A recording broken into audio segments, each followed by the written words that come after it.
Hello, welcome to the Rose Garden. I am your host, Kimberly Ann. If this is your first time joining me on this channel, I want to give you a warm welcome into the garden today. Make sure you hit subscribe. Make sure you click the bell so you know when I post. Especially if you like this content, you can do it now. You can wait till the end of the video. It is up to you. If you are a returning rosebud, baby, listen, que linda. Thank you for coming back. Thank you for coming and visiting this garden. Thank you for blooming in this garden. Anything that I say on this channel, baby, I guarantee you it is more than likely from a personal account. Okay, I created this channel for black and brown women like myself. I have been married. I am divorced now. I have 3 daughters, 4 nieces, and I was not given the proper tips to date, how to date, what to do, how to set boundaries, and all that stuff. So I created this channel to leave like some little breadcrumbs for my daughters and my nieces so they kind of know what to do. How did mommy navigate? How did mommy eventually get a really good relationship? You know what I'm saying? So then they know how to navigate these dating streets because they are a little bit ghetto. They are a little bit ghetto. I'd be the first to admit. I do have 3 children by 3 different fathers. So in case anybody's wondering, you can judge. I don't give a shit. Because guess what? I'm the one on this mic. So I wanted to talk today about how healing my old beliefs in love has helped me so far in my dating journey, and how it has helped me to avoid quite a few red flags, possibly banners or billboards. Um, I grew up with parents who did not really work at the courtship thing. They didn't really do a lot of courting.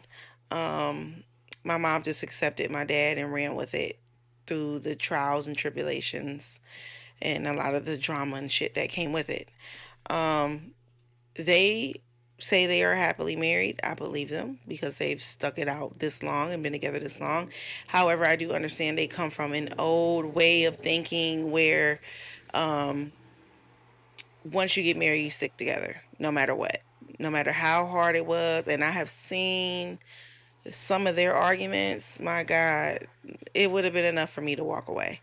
Um, there's history of abuse. There's history of all types of stuff. Okay, even stuff unspoken of that I kind of realized was an issue after dealing with my youngest child's father, and it brought to my attention as to why my youngest child's father and my dad were like this. And I realized, like, I see why you guys share the same values. Yeah. Okay, it puts into perspective a lot. It also put into perspective kind of why my mom functions the way she does. I was telling one of my coworkers today, like, my dad always was up in an uproar, always fussing, always, you know what I'm saying? And it kept my mom frazzled. She would even say, I'm just frazzled right now. I'm just frazzled right now. And like, as I think back, I'm kind of understanding why she was so frazzled.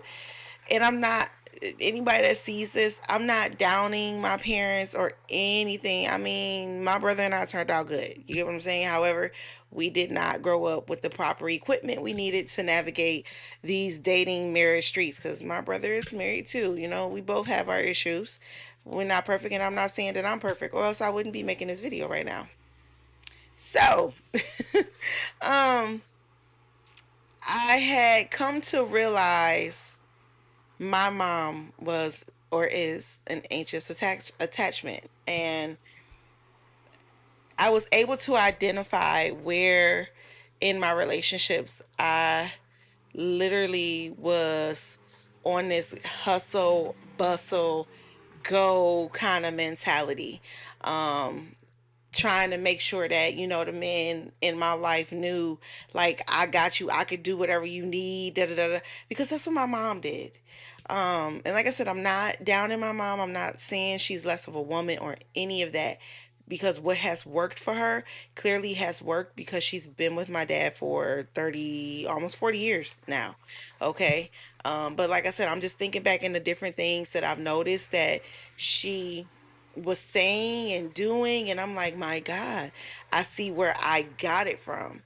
And I remember back in January, February, when I started scripting about the type of relationship that I wanted. And I remember saying I did not want a relationship like my parents. I did not want a relationship like my grandparents.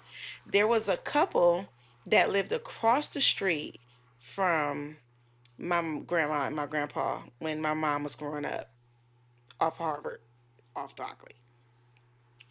And the couple's names were Mr. and Mrs. Taylor. I remember Mrs. Taylor in particularly, mm, in particular, in how like full of all this feminine essence. I mean, her feminine power and beauty was unmatched, like any woman that was around me that I grew up with. And I remember saying to, in my journal, Lord, please help me either one, obtain a relationship like what Mr. and Mrs. Taylor has, and to help me become this soft, beautiful, lightweight, fun, feminine like Miss Taylor was. So, Mr. and Mrs. Taylor, I can remember vaguely, anytime they would come across the street to my grandparents' house, Mr. Taylor would hold her hand in this hand, have his arm behind her back on this, and he would literally guide her across the street. He was the type of guy, I know for a fact, if it was raining, he would have laid his coat down for Mrs. Taylor across the puddle. He was that type of guy, okay? He's the type of guy that many of us are desiring to have now. But one thing in particular I remember about them is how they would look at one another, as well as how they spoke of one another. You never seen them fight, you never seen them argue. Um, they just mashed together so beautifully, right? So I said in my journal, I need a relationship that models that or is close to. Help me get there. And I'm recognizing, like, on this journey, how what is something that's flying around at my paper over here, my notes, and I'm recognizing how the divine is basically taking me back through my childhood to seeing different patterns of what my mom did and showing me how I did a lot of things that I did, which actually led to me having unsuccessful relationships. Because what worked back in the 80s does not work now, because you have so many guys who take advantage of the 80s woman mindset that now they like, I don't gotta commit to no woman. I don't gotta stay with her forever. I don't gotta do this. I don't gotta do that. Or I'm gonna stay with her forever, but I'm gonna have a whole roster of women that I go around to and get energy from to come back to be able to deal with this broad. And I feel like it's just so sad because you got so many men who, unlike Mr. Taylor, they don't feel like they amount to much unless they have a roster of women.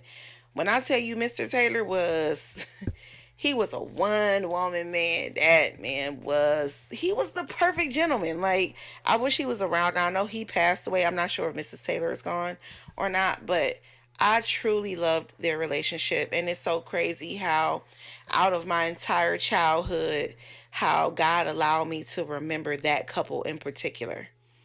But I'm glad he did, because that is the relationship that I would like to have, so I could show my kids, hey, this is how you're supposed to be treated as a woman. So, some of the things that, besides saying, my mom stayed in a frazzled state, and I realized my mother was a anxious attachment. I'm always saying avoidant. I don't think that she was an anxious attachment.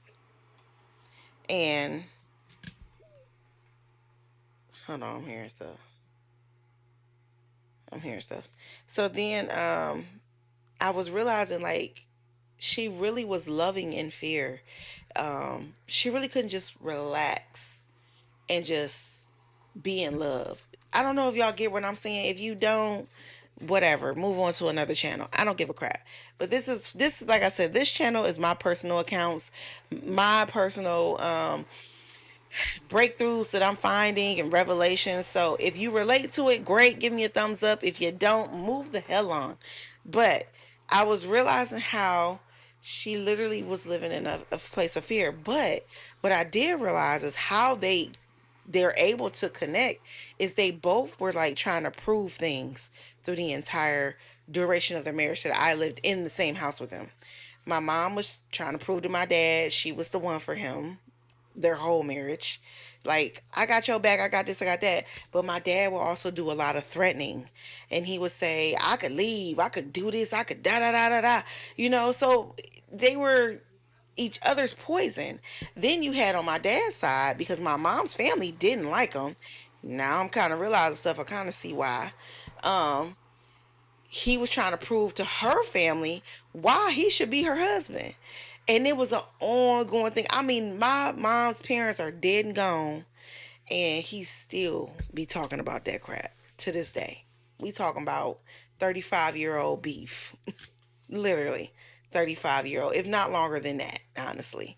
So I realized how their values connected and how my mom's version of love influenced my version of love.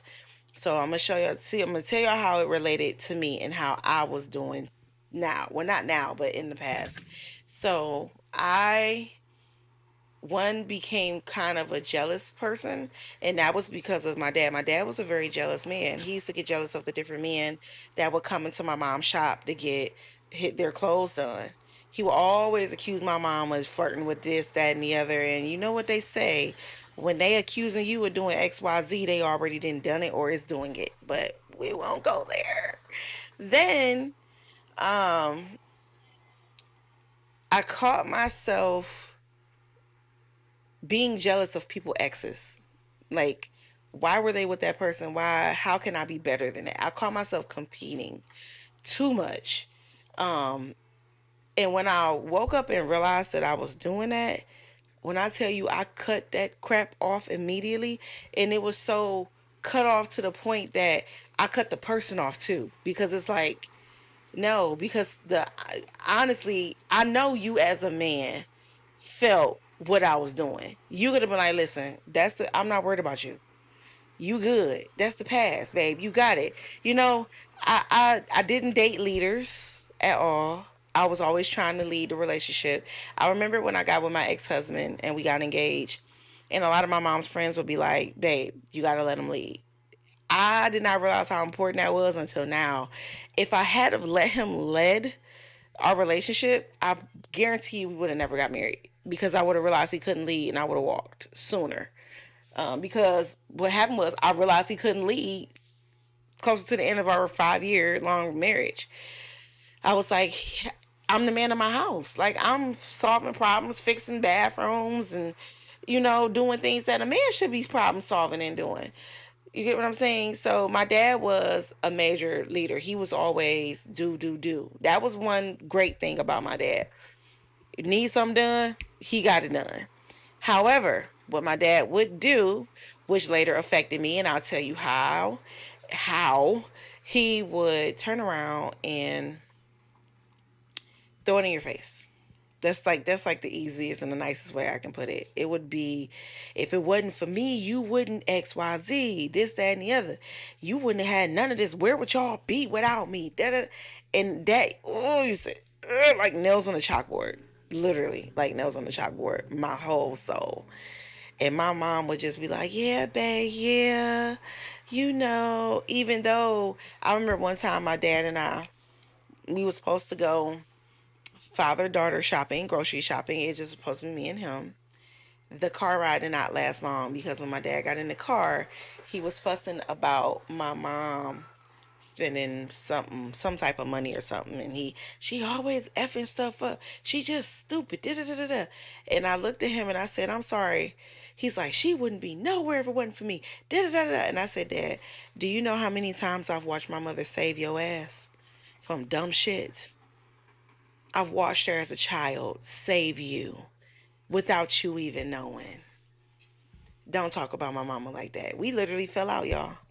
We was arguing in the car to the point because it was a car that I had bought from him and my mom. It was after my divorce, and he was like, "Man, I'll take this car from you." I said, "I wish the fuck you would." Not after I didn't put my money in it. I said, "That's never gonna happen. I didn't pay for it and put my money in it to get it all fixed up." I said, "I'll bust every window out this bitch before you ever get it back. Try me if you want to, and flatten the tires because I put them on the car. Try me. I want you to."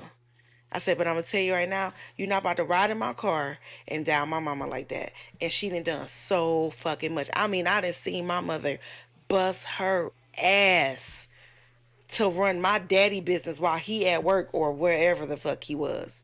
You get what I'm saying? I watched my mother slam her finger into a Jaguar trying to open up his business and go run her own downtown with me and my brother with her. I felt so bad for my mother. That was one of the pivotal moments where I was like, if I ever get with a man and he got me doing this, I'll leave him. I would never run that much. But I'm going to tell you what happened later in my life. I ended up running back and forth for a man like that. But I left him quick, very quick.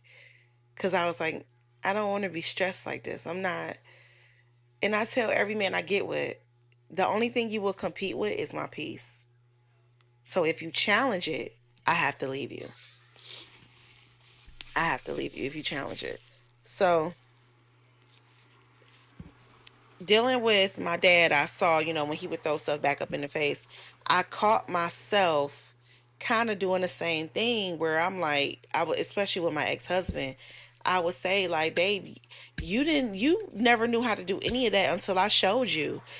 And as I'm thinking back through all my relationships as I'm going through this journey, I'm like, oh my God, I was literally reenacting my parents' behavior in their relationship in all of mine, not just my ex-husband. I mainly talk about my marriage because to me that's the only qualified relationship. The other two were practice. So, um I realized how much I imitated their behaviors. I realized how much I didn't learn from their behaviors. Instead, I was literally performing. And that was another thing that I realized my mom and my dad did. They literally had a performance based relationship. So when I say performance based relationship, that's the trying to prove that I'm worthy, trying to do the most. They were always, which I found weird with my parents, I always felt like they were high class citizens. Always. My dad worked for the city. My mom had her own business. She also used to sew for celebrities and stuff. So I was like, my parents are high class citizens. And I would always wonder why my dad always wanted to like prove to the neighbors that he was the baddest in the neighborhood or prove to his coworkers that he this and he that. I always wondered it. And I was like, why are they always trying to prove to people? And then it dawned on me now, later in life, today years old, they based their life off of their own performance. I started to do the same damn thing. And let me tell you how it translated into my life. Oops. With the jealousy portion, as well as the performance portion, as well as the anxious attachment portion, I was trying to outperform the previous woman in the bedroom. That's how I did it. I'm being very transparent with y'all right now because I'm sure some other women have did it. I'm sure. I was trying to outperform in the bedroom. Now, was I good at it? Yes, yes, definitely, definitely. However, I realized I never made love, and that was a hard pill to swallow. When you realize you literally were just doing your damn thing, just so you could prove to this man, hey, ain't nothing better than me, and it never worked. Like you did your damn thing. Don't get me wrong. Like all my exes call back, like, man, yo, I ain't found nothing better type shit. However, they left satisfied. I didn't. Because I put in way too much work. Like my mom. Put in way too much work. even with my youngest child's father, because he's the last one. So I'm just telling y'all how I put in way too much work, not just sexually with him, financially, physically, emotionally, spiritually, way too much work.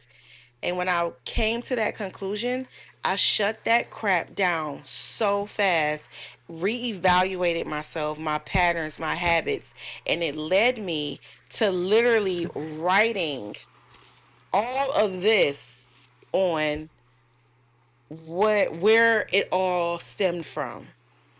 I found the root of my behavior. I found the root of why I was out here having these unsuccessful relationships where I literally was walking away with nothing, even from my marriage. Like when I decided to leave my ex husband, I left the house that I had remodeled. Like I physically remodeled it because I remodeled the bathroom. I paid for shit to get done. Like I was like, you could just have it. Like I just walked away. So I've literally taken my past, examined it, and trust me, I don't hate anyone. Like I don't hate none of my exes or anyone. I'm actually quite glad that they were there to give me these lessons. So then I'm not in my 50s and 60s dealing with this crap. So me waking up in my late 30s, now I can have a beautiful 40s. And I didn't waste my entire life with one person. Like I got to experience three different people, and I'm gonna say this, those three different people all gave me something beautiful besides a child from each one, but they gave me beautiful times. Like we did have beautiful times with each one of them. And we did have, hold on one second. Hey! Stop out there yelling. Stop. Thank you. They forget I'm shit. I would dog you out on live. So they literally all gave me like beautiful moments as well, within the relationship, where I was literally able to take like something out of each relationship and each guy and put it over into a list of good things that I want. But there was enough bad where I had to leave them. Like it was, unfortunately, they were all practice and lessons for me. So now I'm just, preparing for the real deal so things can go perfectly. So that's the end of my spiel. I just wanted to make this a quick video, and hopefully I've inspired someone to deep dive into their past to kind of see like where their relationship patterns and habits and failures and downfalls may possibly stem from. I know it hurts to like think back or even think of your parents in that way. Trust me, I get it. Like when I tell y'all, what did say I thought of my parents as high class citizens? But then I had to realize my parents were very flawed. However, they were great parents. They provided for my brother and I. They gave us a really good life. Of course, there's a lot of things that my brother and I was like, Dad, I wish we got to do this and do that. But because of my parents' behavior and striving to own half the city, there's a lot of things that we didn't get to do as children. That my brother and I now talk about, like, damn, T, you didn't realize mom and dad never took us to Disney World? But let it be known to the neighborhood we was the richest kids on the block. So I've taken my children to Disney World twice, and we're going for a third. So I'm like, y'all ain't gonna never say y'all ain't never been. So I'm learning, and it was so funny because my brother and I was talking one day, and I said, what the hell did we learn from our parents? My brother said, T, we really didn't learn too much except for what not to do. I said, you know what? You are absolutely right. We've learned what not to do. And it's so funny. When he said that statement, I assumed like we learned what we should not be doing or what we should not do. But as I say it now, I'm realizing we learned what not to do and still ended up doing it. So now we have to unlearn it, and we have to unlearn our old ways of love and relationships and life relationships. Y'all heard me say that? Relationships and life. And now we have to create our own new guidelines, our own new value system, our own new way of courting people and vetting folks. Because one thing my brother and I have done is we have ended up with some piece of work ass people. And we ended up with people that were projects. Like my dad literally almost treated my mom like a project. Here, I put you in business. You know, you wouldn't have this business for me. You did, you know what I'm saying? And my brother and I caught ourselves were dealing with people who needed a lot of help. And it's so funny, my mom, even now to this day, like there's a lot of things she don't understand. She's like, I don't, my kids are way smarter than me. She's like, they get that from their dad. Like, she downplays herself. Man, I could never, ever, ever, ever. You know, but that's my mom. I love her. Like I said, she's a very gentle, feminine, however she has her moment. She's a Libra. Y'all know how Libras is. Libras will fake it till you make it. And my mom would say that all the time. But as I grew up and started learning astrology, I'm like, she literally was her sign to the T. Like, to the T. They either fake it till you make it, they gon' give you gifts and expecting you to give it back. They're gonna make sure they put you and them in a position where you will always need them. Like, Libras are the most toxic, gentle, greatest sign, I guess, to have in your corner. You know what I'm saying? If you want someone that you know you can always fall back on because you know they ain't gonna never go nowhere, get yourself a Libra. They'll wait for you till eternity and beyond to come back, but they're gonna put you in positions where you're gonna always need them. So just be careful with that. If you love codependency, get you a Libra. This is no shade to my Libra, so I don't want nobody to be like, this bitch hate Libras. No, I don't. I'm a Pisces. We speak facts. So I'm just saying, I've yet to meet a Libra that is not codependent and it's not an anxious attachment. I'm still waiting to meet one. Male too. I'm not just talking about the females. I've met males like that. The fake it till you make it. It was a coworker of mine. He was a Libra. Fine. And I just found out that man was borrowing money from half the people in the damn jail. But when he came to talk to me, leave it up to him. He was a successful Airbnb businessman, and did his parents own Zanzibar, and man, this brother was the biggest con artist. I said, wow. So I don't want to keep going. We had 27 minutes. I love you guys to the moon and back. Y'all know how I do. I want to keep it all the way up a buck with y'all. Y'all already know. I love what I do here. Welcome to the Rose Garden. Hit subscribe, hit like, give me a thumbs up. Oh, major announcement. Forgot to even say. Oh my gosh, forgot to say at the beginning of the video. I am working on an online course for my black and brown single mamas. Okay. I'm going to release that as well as the website for you to buy it on and all that in the middle of June. Okay. I wanted to give you guys like a short but quick digital product that I think would be great to get you guys going down this journey to do the work that I've done. So I created a product that models what I've done over 4 years. It should help you do it within a day. Okay. Getting to the point where you're looking at old habits, getting to the point where you're changing a new story. So I really hope that this digital product is something great to get you started. I'm going to keep releasing things, so I'm working on a whole slew of things, but I want to drop it to you guys little by little how I had to do myself, because you're not going to heal overnight. You're not going to change your habits overnight. Transforming yourself and transforming your life, your love life, and all of that, it is a daily work in process. Daily work in process. Y'all, I'm tired. It's after work. Don't judge me. 28 when I said that. But it's a daily work in process. Heal it process. Progress. You know what? Anybody want to critique what the hell I just said? Be my guest. Healing is an ongoing process. It never ends. You will always find something deeper. I have already gone through my past and my parents' relationship, and I still did not touch what I touched on earlier today. But I'm glad I did. I'm glad I'm here. You know what I'm saying? And I'm catching myself. You'll start to catch yourself on a lot of things. So that's the end of my spiel. Thank you for tuning in. Bye.